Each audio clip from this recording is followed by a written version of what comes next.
Hey guys, it's Sign here with HobbiesofaMan once again, and today we're doing another Slam Dunk review. Today we're looking at chapters 7 through 14. Like I mentioned before, Slam Dunk doesn't really have arcs in the same way that modern shonen do, and so I'm basically dividing this up to my preference based on story points, right? And so even though this basically ties in directly right after the end of the last one, in terms of storytelling, the focus here is slightly different, right? So we'll talk about that in a bit. But Slam Dunk is written by Takehiko Inoue. The editions I have are these, and they're published by Panini Manga Mexico, as you guys can see right there. And these are some sort of like special edition. I think it's based on the Kanzenban edition of Slam Dunk, but I'm not really sure because I know that Spain or maybe Argentina has a different version that is not like this, but is supposed to be based on a Kanzenban, so I'm not really sure. But like I said, I'm covering chapter 7 through 14, which is the second half of the first volume and maybe the first third of the second there. This is a shonen. It used to be on Shonen Jump, and the genres here are sports, specifically basketball. There's also an element of romance underneath all of this, but this is basically just a basketball series, right? And in terms of adaptation, it does have two of them. It has the anime that's pretty well beloved and that a lot of people like. And there's also the First, which is a movie, a Slam Dunk the First, I think is what it's called, which is the first Slam Dunk movie that they've ever made. It's like a 3D CGI animated movie, so it's not really all that great in my opinion, but I've not watched it properly. I've only seen trailers for it. And you can watch it on Netflix. In terms of rating for this, I would give this arc a 4.5 out of 5, or this set of chapters a 4.5 out of 5. I think that it's pretty good. It's definitely better than last time, mostly because it finally does focus on actual basketball, right? So in terms of premise, we basically have the continuation of the storyline. So after Sakuragi wins the duel against Akagi, he wants to join the basketball team. But Akagi tells him, dude, you have no guts. I don't want you, right? And the guts thing is kind of like a test. He's trying to get Sakuragi to show him not only interest, and not interest for shallow reasons, but also show him perseverance and desire and strength, right, of will. He wants to show his character. And so Captain Akagi basically tells him, go away. Unless you show me guts, I'm not really going to want you on my team, right? And so this kind of really, emboldens Sakuragi to try. So in terms of plotline here, chapter 7 opens up with Sakuragi calling himself the basketball man in a pretty funny way. He sneaks into the locker room. He wears one of the basketball outfits, and it turns out that he's wearing Akagi's. And this makes Akagi quite angry, of course, because that's really disrespectful, right? But as Akagi finds him, he tells him, you're never going to be accepted on the team and never come back, right?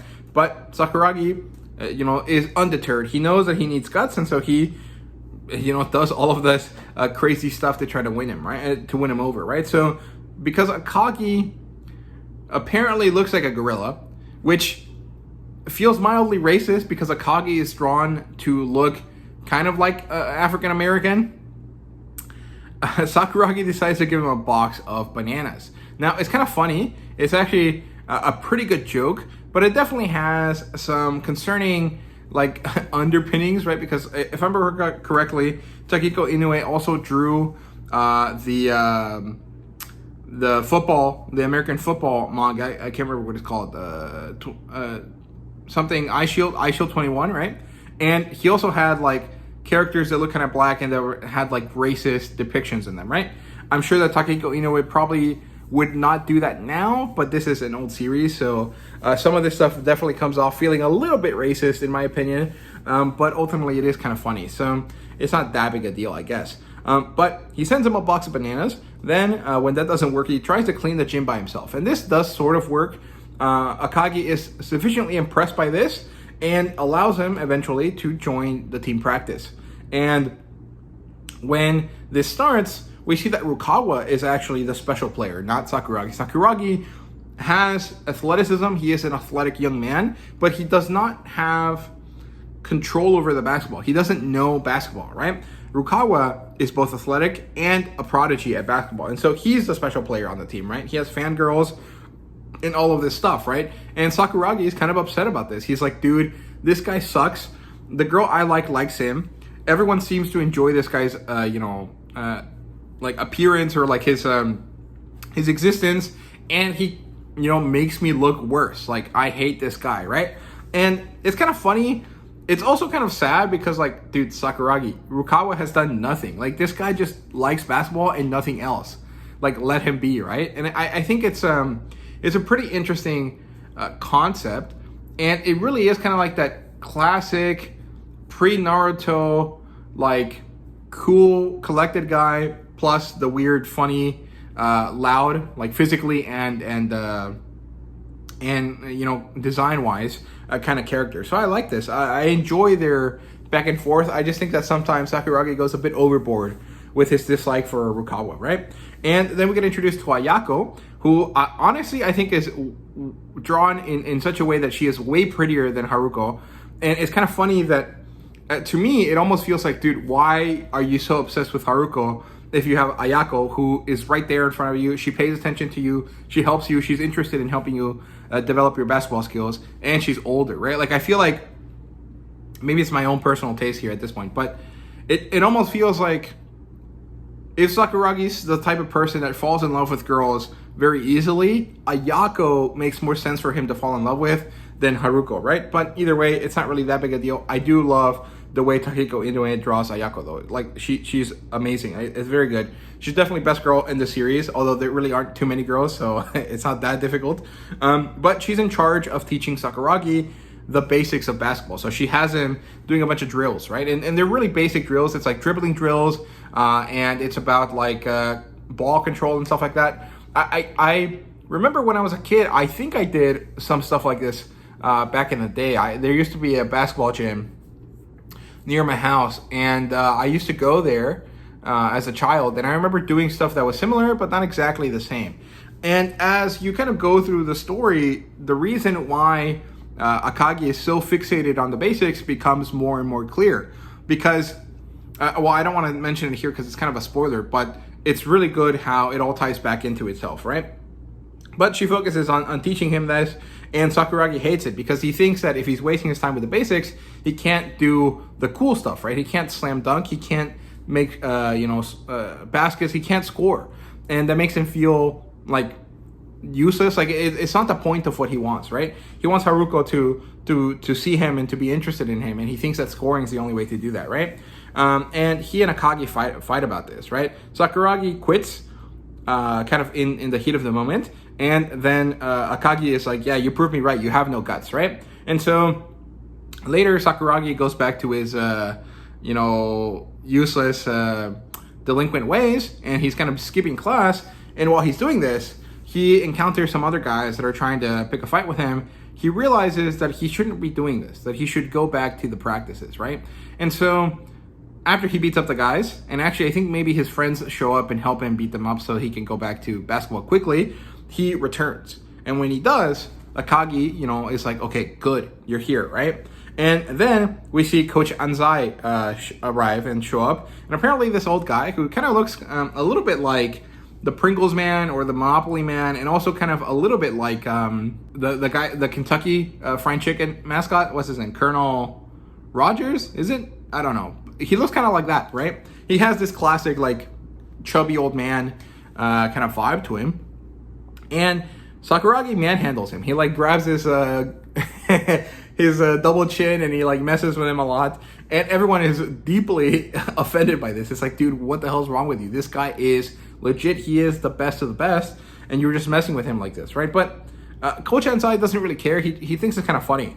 And then the boys scrimmage, right? And Sakuragi gets mad at Akagi and Rukawa for being so good. He doesn't really get to play, but showing or being shown how this works, how these teams are at playing and how these characters are, gains him some resolve, right? And he is eventually allowed to play, and he dunks, and he does it incorrectly. So he actually ends up hitting Akagi on the back of the head, right? And Akagi gets mad about this, and the practice ends there. And this is when we transition over to another arc, so I'll stop talking about this at this point. But overall, I actually really enjoy this. I think it's really nice. it's almost like Sakuragi has to be hazed into accepting his position on the team, right? And it's kind of funny because this is not hazing at all. This is like Akagi trying to find a way to make Sakuragi understand that he has to be serious about this. He has to commit to this stuff, right? And I think that's a very valuable lesson that young people learn from sports, right? That sports is collaborative, but you have to be good at it yourself, and you have to care and commit. And that's something that a lot of people, especially, I guess, people nowadays, young people younger than me, probably struggle with a lot, right? And it's great that you can see this sort of stuff through manga, right? And especially this sort of manga that really is focused on that development, right? So I really enjoyed this. I think it was really fun. And now that it actually has basketball in it, it's really enjoyable, right? Characters-wise, we meet Akagi. He's a kind of badass, serious guy. Sakuragi, of course, is ridiculous throughout this whole thing, but he is slowly maturing throughout this, right? Even though we're only 14 chapters in, there really hasn't been that much change, but there is enough change there that it's valuable, right? Rukawa is a cool guy, genius basketball player. He's quiet. He's a Sasuke without the anger, right? And then Ayako is a third-year coach girl. She's friends with Akagi. She seems to have grown up with him, and she also knows Rukawa, and she's quite pretty. And no one seems to like her, in that way at all, which seems kind of unlikely. But she is a very good presence for the team, right? It's not because she's feminine compared to all of the masculine stuff or anything like that. It's just because Akagi is very serious, but he's not really that personable. He has a respect of his team for being a good player and for being a serious man, but he doesn't have that kind of get along with kind of energy. And Ayako brings that. And so she, along with Akagi and with what's his name? Kuradu, I think is his name, the guy with the glasses. Together, they kind of create the right atmosphere for the team, right? And I think that Ayako is a very valuable addition to this, right? In terms of world building, there's none added whatsoever. I mean, nothing we talk about in this, kind of reveals anything further about the story, ahead, right? Or anything like that. So there really is nothing to talk about here. In terms of artwork and fan service, there's a lot of good art here. There's a bit of basketball, which looks really, really great. And Ayako's design is quite pretty. But, and I think I forgot to mention this last time, when this printing of this goes into full color pages that were grayed out, it looks quite bad. And I don't think that that's necessarily the fault of Panini Manga. I don't think it's them that made the issue. I think that this is just an issue with the edition that they licensed, right?